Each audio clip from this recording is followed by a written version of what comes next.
Good morning, rise and shine. So kana nangabri na ko sa among panimalay kay magsugod na tong adlaw. Kuyugon ta mo sa amo ang pop-up coffee shop diri sa Davao City sa Katalunan Pequeño. Kung makabisita mo, pwede mong bisita diri sa Junbeam Auto Shop. Dala mi nakapwesto. So buntag sa iyo, magmuni-muni sa ako, samtang gahulat ko sa oras para mag-prepare, maligo, mukaon, muni siya, magtanaw sa ko sa garden. Usahay mo ato mi sa pet, o sa mong iro, or si Dennis mo ato dyan sa iro, dyan siya morning, no? Ako, matanaw dyan ko sa garden kay ang green magod pawala sa stress, munang matanaw dyan ko. Una sa adlaw, tanaw na ko among garden, kung kailangan ba limpyo, kailangan ba sinigan, so kailangan atimanon, muna siya, no? So karon samtang muni-muni ko, nako'y napansin na duwa ka butterfly, no? So ako siya inasunod-sunod, di nako siya mahagilap sa camera, pero nahagilap nako siya sa akong mata. So dala pod pagtanaw-tanaw sa among mga palibot, sa among garden. Salamat ko na po'y bunga amo ang kalamansi, maayo ang dahon sa among mga katamnan, ug especially amo ang monstera, lami kay ang dahon, no? So nakita na to ang butterfly. So swerte kaha ning adlaw, no, or maayo ka ning adlaw. So muna siya dako gud siya nga kanang mo na makawala stress. So samtang nagmuni-muni ko, kita na ko ni nga butterfly, dala pod pag-ampo sa mga blessings nga ihatag sa Ginoo sa atoa, nga malipayon pud ta, ug isa pod is mahimo tang baskog sa matag adlaw, tagaantag maayong panglawas, and then sama sa ani nga butterfly, no, free ta magpahinungod sa ato ang gibati sa ato ang mga hinigugma og sa atong kapamilya. O diba? May pa-insert na ganun. Okay. So karon mag-ready na ta.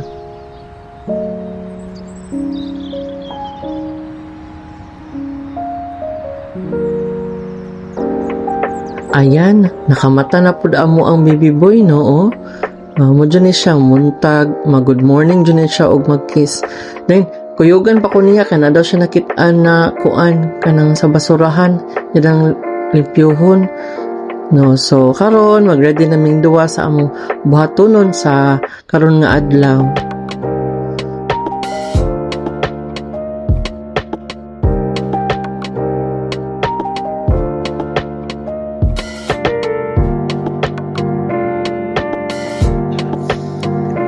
So dili sa kusina, nag-prepare namin ni Roy sa amoang nahuman nami og luto sa among pamahaw.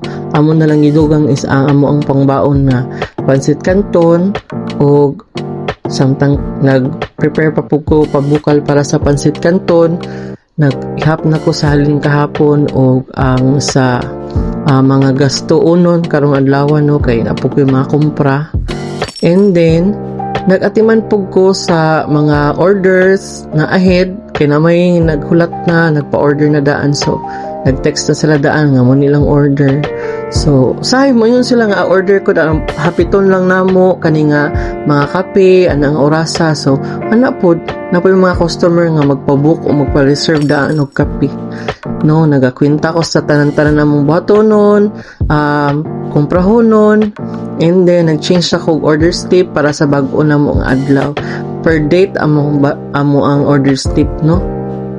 So karon nag-ready na ako sa lutoon nun, pansit canton, para amo ang baonon ni Roy. Samtang nag-init ko sa tubig para sa mong baon nga pansit canton, nag-prepare po ko para sa amo ang mga gamit, no? Ginahugasan dyan na mo if dili gabi, pagkabuntag na amo mga gamito nun sa coffee, kanang filter, ang coffee maker, ang mocha pot, ang mga milk frother, talang ginahugasan dyan na mo. And then kaninga point, naglungag mi og extra nga rice kay para paniud to paniud to panihapon di ay sorry. So ako nanghugas ko sa mga gamit. So pod si Roy pod ang nagapanghugas aning gamit sa coffee shop. And then siya pod ang usahay naga dumala sa arrangement, no. Bata pa siya pero kabalo na siya sa arrangement namo. Unsa ang mga dad-onon, kanang adlaw, unsa di dad-on. So ana dyan na humanhugas, trapuhan, ug mala nga trapo para limpyo ug dili maning maho ato ang mga gamit na gamitonon para sa coffee shop. So, muna ni karon nag-prepare na tiwas-tiwas na sa among mga dad-onon kay hapit na oras. Around 8:30 na ni sa buntag. Kailangan lang yung maggawas. Before tanan-tanan, dili kalintan ang kape. So, mga pisa mi. Ako di mga pisa ko. Then si Iroy Milo ni siya or magatas dyan na morning. So, kana nag-prepare mi sa moang baon, and then nag-init na mi og ininit para sa kape. Mag-brew na ko, and muna ako ang baonon sa amo ang lakaw. So, nagabaon ako daan og kape prior para samtang naga-prepare mi sa kuan ako'y masima-sima or na ako'y mainom-inom nga kape na fresh pagka-brew, no?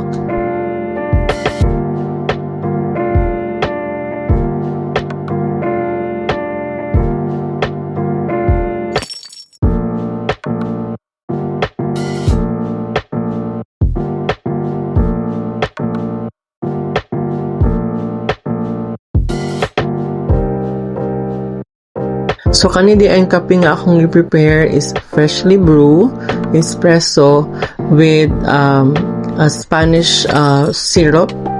Secret na mo na Spanish syrup with fresh milk. So, ano na siya amo ang coffee, no? Ginabrew dyan na mo among kape prior. Usahay po, ginabrew na ko tanang batch for first order. Kung na ining sets of order that day. So, buntag pa lang, ginabrew na ako na din. Para i-ready na lang dito sa site kung naanay reserve orders para dali na nila kwaon. So kani dali-dali ra jud ni nga brew, no. Dali-dali ka ako man po ni innon de katong sobra is ako ang baonon.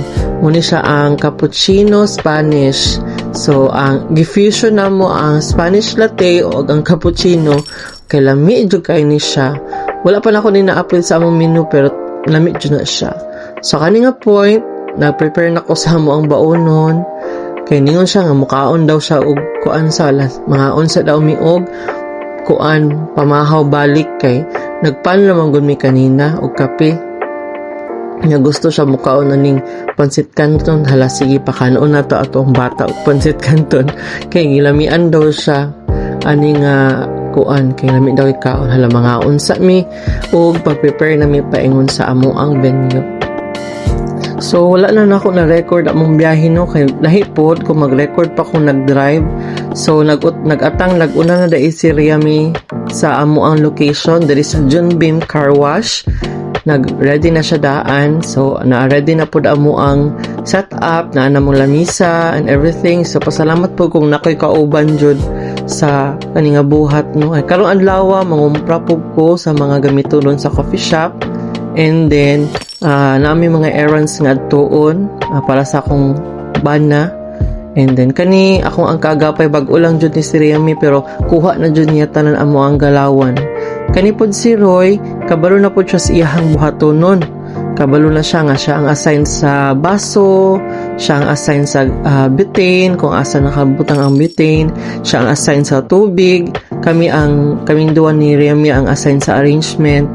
And then si Roy jud ang assign sa cleanliness sa area. So pag humalanin niya, mamunit-punit na siya og mga dahon-dahon, plastic sa palibot para limpyo ang atong location, no. Bisag asa mi na venue mo na jud na iyahang buhaton nun. Usay malingaw jud ang bata, usay pod ma-board siya. Pero kabalo na sa siyahang buhaton nun, matag adlaw kada event namo or kada tinda namo.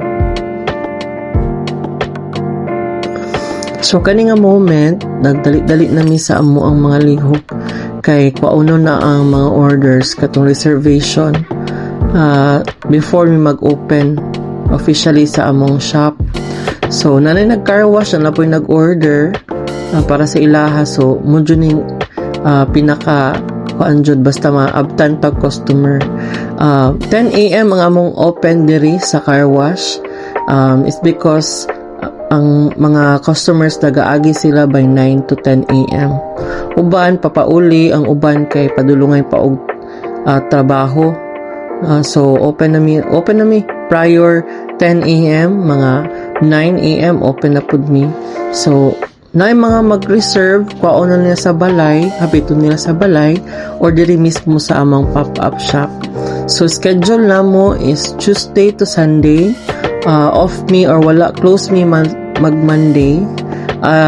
In different location pod mi, naami sa Mintal area, naami din sa Catalunan Pequeño, Granville Road, ug napo mi sa Granville 2 na open court if na sila big events. Okay, so finishing touches na mi sa amo ang area anino. So kani nga point kita ninyo si Roy, siya ang nagapangita sa mga baso and everything nga kanang ibutang. So siya iyaman yun assignment, ang location sa kalimpyohon, ang baso siya nakabulua sa gibutang, unsa ang mga dapat ipagawas karon, o siya kabalo na siya unsa iyahang mga kuan. So ito na siya nga naami hot coffee karon kay naamay kay ulan-ulan man, so magpagawas na siya og pang hot coffee and everything. So isa gyud ni siya sa tabang kani nga bata, dahok mo siya tabang sa amo ang shop kay kabalo na siya sa iyang buhatonon. Siya mag-arrange sa area, sa lamisa, sa tubig, tanan-tanan jud ni siya. Sa mga nagpangutana di ay sa comment section o sa mag-DM sa ako na unsa di ini nga business, unsa tawag ni franchise ba ni siya? Dili din sa franchise guys, personal jud ni siya nga business. From scrap jud ni siya, gibuo jud ni siya in mind and in love sa ako sa akong partner nga si Dennis, na usa ang first jud namo ang empleyado kay kani si Roy. siya ang amo ang helper, siya ang amo ang confidant, siya amo ang nagatabang jud sa amo. So karon nga point nag-ulan, kusog ang ulan, so timing jud pod ni nga mahalin ang mo ang hot coffee. But so far kung muulan wa po'y manggawas nga mga customer. So muna siya karon hinahinay sa tech marketing, muna ang ginabot namo kung wala pa customer or gamay pang customer, naga-video dyan mi, naga-market mi sa Facebook, naga-market mi sa Facebook groups, sa muang subdivision or sa barangay, para ma-aware sila nga open mi karon even though nag-ulan. So karon ang among featured barista kay si Riami, muna siya ang nag-prepare sa amo ang mga hot coffee samtang naghulat po tong mga nagpa-car wash samtang nagaulan.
Amo ding location again is naa sa Jumbim Auto Wash, diri dapit sa may Catalunan Pequeño, pasulod sa Granville 1 ug 2 na subdivision, diri sa may main road Catalunan Pequeño.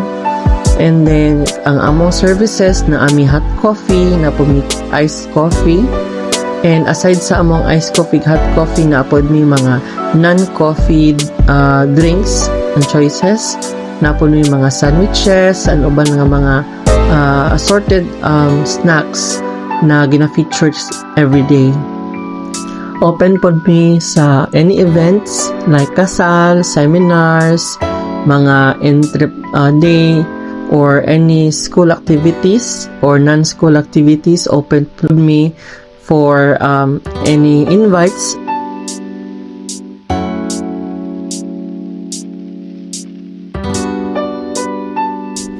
Please like and subscribe sa amo ang Facebook page, Cafe Mako, or contact us at our phone number 0927-626-7795 for any inquiries, questions, and reservations. Thank you!